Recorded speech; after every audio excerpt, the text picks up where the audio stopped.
Why does rejection hurt so much?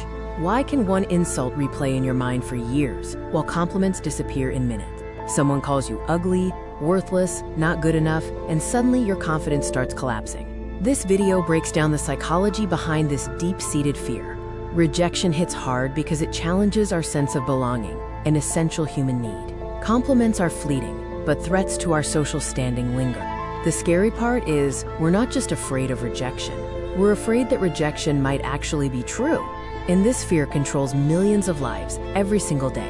Part 1. Humans are biologically wired to fear rejection. This goes back thousands of years to our survival instincts. Thousands of years ago, humans survived in tribes. If your tribe rejected you, you were alone, and alone meant danger. Our brains evolved to fear exclusion as a threat to life. Even today, your brain treats social rejection almost like physical pain. That's why getting ignored hurts, being embarrassed feels unbearable, and criticism ruins your mood for days. Part 2. Insults hurt deeply because they attack our personal identity. It's more than just words. When someone says you're stupid or you'll never succeed, the brain questions self-worth. Once self-worth becomes unstable, people become emotionally fragile. This is why one insult from the wrong person at the wrong moment can damage confidence for years, especially if the person already struggles with insecurity. Part 3.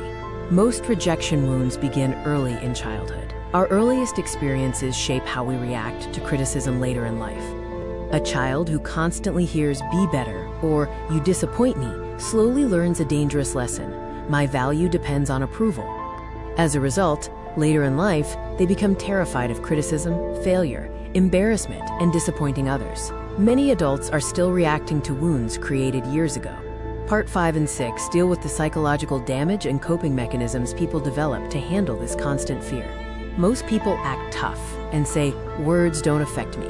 But secretly, many remember insults for years because emotional pain is silent. Some stop chasing dreams just to avoid humiliation. Repeated rejection leads to doubting themselves, overthinking, and avoiding risks. Eventually, they stop believing they are enough. This is how insecurity becomes identity, not overnight, but slowly. Part 7 and solution time. Let's discuss powerful ways to handle rejection and build emotional resilience. First, stop connecting your value to opinions. A person rejecting you doesn't define your identity. It only reveals their opinion. And opinions are not facts. Train your brain to handle discomfort. Confidence is built through exposure. Speak up more, take risks, and accept occasional embarrassment. Your nervous system grows stronger each time you realize, "I survive." Separate criticism from self-worth. Someone criticizing your actions does not mean you are worthless as a person. Failure is feedback, not your identity. Learn from criticism without destroying yourself. Finally, heal the inner voice. If you constantly insult yourself deep inside, outside criticism becomes excruciating. Healing begins when your inner voice becomes supportive instead of destructive. The most powerful realization is that rejection is part of life. The goal is not to avoid it, but to stop letting it control your life. True freedom begins the moment you stop needing permission to believe in yourself.